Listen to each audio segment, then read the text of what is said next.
Aaron Berkowitz back with award-winning author journalist Roni Robbins, who has been a published writer for over 35 years, with pieces included in the Huffington Post, Forbes, New York Daily News, and others. Her novel, Hands of Gold, was a 2022 American Fiction Awards finalist for Family Saga and a 2009 Amazon Breakthrough Novel Award border finalist in historical fiction. It was also accepted into the Jewish Book Council Network. Welcome, Roni. Thanks for being here with me today. Thank you for this opportunity. It's my pleasure. The first question I have is sort of why this book, why write it? What was the intention behind it? So my grandfather left cassette tapes of his life, and I used that as the basis of my novel. I felt like he talked to me in the cassette tapes and said, if there's a writer in the family, and I was the writer. I felt like I was the writer. I was the only published writer in the family. And I thought that this was a story that was universal. It represents any ethnic family and the struggles that they go through, and just coming to America. And we all deal with illness and challenges in our life, and there's a love story. So it really is relevant to a larger audience than, say, just my family. Yeah, it's interesting when we think around sort of comparing the idea of immigration stories and hero myths to, and the idea of, how we get from point A to point B as being the important part. Do you see that sort of echoed here in this story, the idea of needing for your grandfather to sort of make himself I don't want to say maybe hero is the right word, or just sort of how we take charge over our own stories in order to write the narrative, to create a future for our family? So I think we all have a bit of hero in all of us, depending on who we rescue, who we help along the way. So, as an immigrant, I think that, many of us are descendant from immigrants. So we have that within us, that ability to stand out from the crowd and not let our past affect us, and not let our Judaism impact us, but go on and do the right things when the situations present themselves. I don't know whether my grandfather thought he was a hero. I'm sure he didn't. I think that as situations emerged, he took advantage of just being a good person and doing what he thought was right, which is inherent in all of us. So hopefully we all can be heroes in our own sense. Yeah, and you brought up the idea of the tapes, obviously, that you were listening to. He recorded himself, telling his story. So it's interesting you made this book fiction. Is there a reason you sort of changed the genre from, right, ostensibly you had access to direct quotation, so why change it to a fiction? Well, I only had a background. I didn't have full dialogue. I had to create a lot on my own.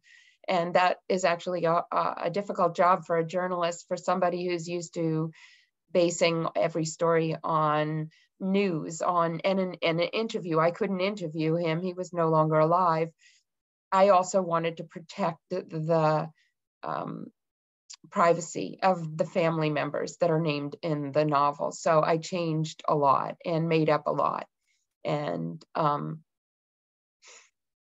I think that while he may have intended for this story to come out, I'm not sure if he intended it in the ways that I changed things to make them more exciting. I took some of the basic facts that he laid out, and I definitely played with some of the dates in some senses, and in some of the details. A lot of it is based on news and things that happened, but I felt like that I wanted to make it more dramatic than it even was. So there were some scenes that were based on real life, like the rescue in the workplace, and that was based on a real life situation. But I made it a little bit more dramatic than it was with the gun, and whether there was going to be, a mass shooting, and how my grandfather was going to respond to that. So that's just one example. Yes, it's also interesting that he recorded in the first place. I mean, obviously he had some intention of the story being told in some way. Do you think he would have wanted such a book? I mean, obviously he must, right? That he would have wanted it to be put out in a grander sense than just the tape to the family. I don't know that answer. I can't ask him any of these questions, but like I said, he in the beginning of the tape, it says if there's a writer in the family and somebody wanted to do something with it. Now, he might have just meant that to pass it on to the family. But in that I have a strong background in creating stories and getting stories published, I felt like I wanted to see how much relevance I could find for the general population beyond that. So again, I don't know if he would have liked what I did with it. There is some definite things that he might not have liked, how I, created a tension in the family, between the family members over whether a child was born out of wedlock, and whether my grandmother had a child before they were married. Some of this I just played with a lot of the facts to make it a little salacious, I guess. Sure. But it's people to better turn when the page. Yeah. So I'm curious as to like research. Obviously your background is in journalism. Do you research on top of the tapes in order to fill in details of the time, or sort of what's that process around? Yes, definitely. So I accessed different historical documents, and some of my family members sent me pictures and some of those documents, death certificates, census data, census. I went to the archives because this was before I started this, before Ancestry.com and other online access was available to people to do this kind of genealogy research. So I actually went to the National Archives and also to the Mormon Church Church of Latter-day Saints has a family history center. So some of what I talk to people about is that you can do this kind of research yourself. You can take your genealogy of your family to the next level and actually create something like this. You may not have the ability to create a book, but it's still very powerful information to learn about yourself and what makes you who you are based on what your family history was like. Yeah, I do. I think that is sort of a thing of immigrant families, right? That oftentimes the history is lost through just time and change, obviously large scale moving. So it is a fascinating thing to sort of try and trace back to what roots you can in order to sort of ground yourself in your own family. I think it's also interesting that you chose to write this book in first person versus third person, meaning it is the story of somebody else that you're listening to. So was it difficult to find the voice, or did it sort of emerge from listening to him, speaking on the tape? So it just made sense to do it in first person. I just felt like it, that it should be as much in his voice. And yes, by listening to the tapes, I recaptured what I grew up with. Remember, I grew up with my grandparents, going to their home in New York. And so but it is very challenging for a woman to put herself into the voice of a man, whether that's a young man or an older man. And so definitely was challenging myself out to push myself out of the norm. I mean, I didn't have the ability to go back and ask him, what did you mean by this? So I just tried to channel the men in my life and think what they might have thought in this type of situation, say with young love or going to a country and then being turned around. How might a man respond? So yes, there was a lot of self challenges for me to do that, but I felt like it was important that it have his voice and be in his voice and not me just telling the story. Yeah, and he obviously got here before the Holocaust, which is an interesting sort of change. I feel like a lot of the Jewish immigrant stories that we read is post-Holocaust, whereas this is obviously before. Do you sort of see that as a shift in how he experienced America coming here, or how he experienced feeling like an immigrant? Does it change the tenor of that sort of title if it was pre-Holocaust versus post-Holocaust? Well, I didn't want it to just be about the Holocaust, and it was such a little part of the book is about the Holocaust. I mean, there is he lost a lot of his family in the Holocaust, so I do take out a few stories and of family members and how they reunited, and just people that my uncle went and was searching for people who had perished in the Holocaust and found my grandfather's brother and wife. And so I told their story about the Holocaust. But otherwise, this is not a Holocaust book. It's a story about immigration. It's a story about the challenges that are still current today with anti-Semitism, what was rumbling underneath the surface, why the Holocaust was created. I just felt like that these were different perspectives. I was looking for something to catch the reader and not be the same, Holocaust memoir story. This is not a Holocaust memoir story. It's published by a Holocaust memoir publisher, but this is fiction, and this is a broader look at family life, Jewish family life, ethnic immigrant family life. So yeah, I was going to say that is something I thought was also interesting, is just the span of years that this book is trying to capture. How do you decide what goes in, what goes out? I mean, obviously there's a basis in terms of what's on the tapes, but is there sort of a methodology to saying, well, we're going to skip to this year or that year, or how do we sort of rank events within a life?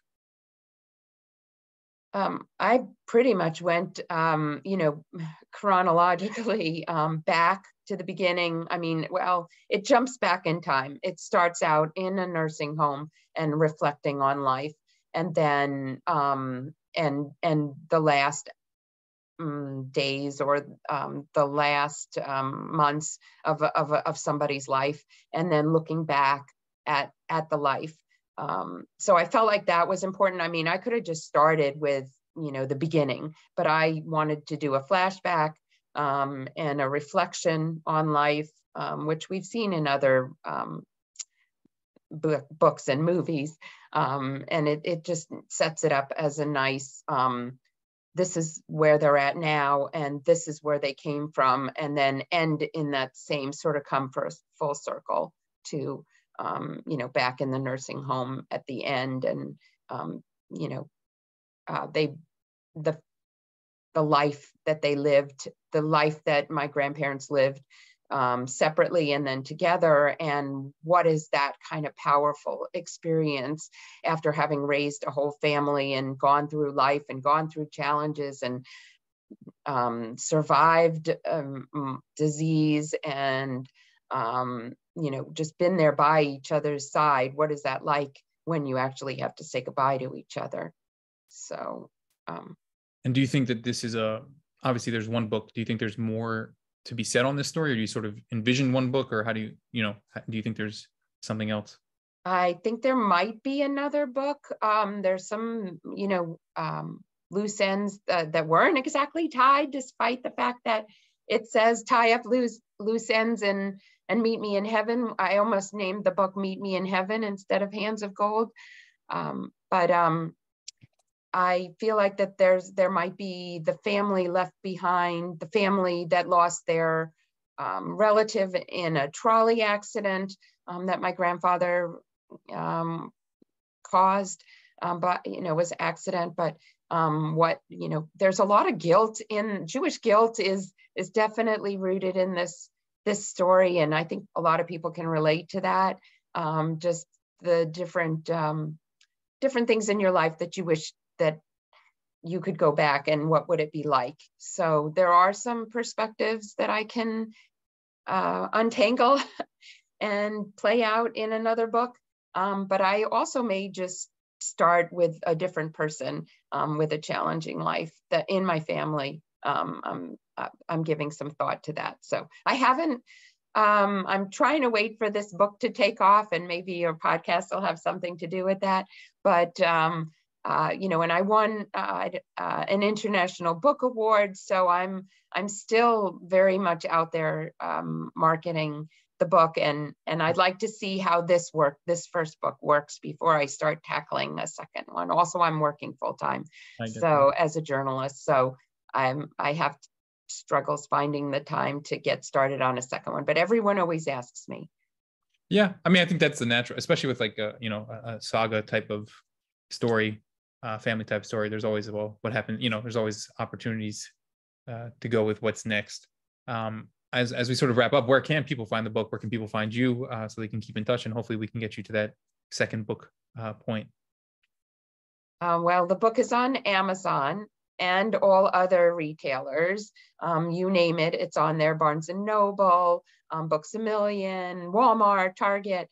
And you can access, I'm all over social media. So you'll find me under Roni Kane Robbins, Kayne, that's my maiden name, under Roni Robbins, under Hands of Gold novel. I've got a TikTok, I've got an Instagram, and RoniRobbins.com.